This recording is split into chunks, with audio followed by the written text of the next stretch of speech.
As part of the Did You Know series, we've looked at all 6 of the different motives that are in our Behaviors and Motives report. So you might want to go back and take a look at what each of the 6 is about. What we're going to do right now is we're going to look at something about the opposites, because there are opposites here and it does have a different effect, because if you have several people in the organization that are opposite. For example, utilitarians and socials are opposite. Utilitarians like efficiency and effectiveness. Socials are selflessness. They are to give away to other people and to have a selflessness about themselves. The utilitarian looks at the social like they're nuts because they give away all this free stuff. And the social looks at the utilitarian as they are cold because they really don't care that much about somebody. So there's a possibility that those two motive styles can clash a little.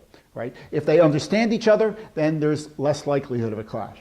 Let's look at the theoretical and aesthetic. They are also opposites. Theoreticals deal with the cognitive, they deal with thinking, they deal with understanding, they deal with the pursuit of knowledge, whereas the aesthetics are looking for balance, they're looking for events, they're looking for a much more emotional type of approach to things. All right? So with the theoretical, again, they're much more heady. With the aesthetics, it's much more a feeling type of aspect. So again, there's a possible clash between those two styles, depending on how you have set up your workforce and your environment within your workplace.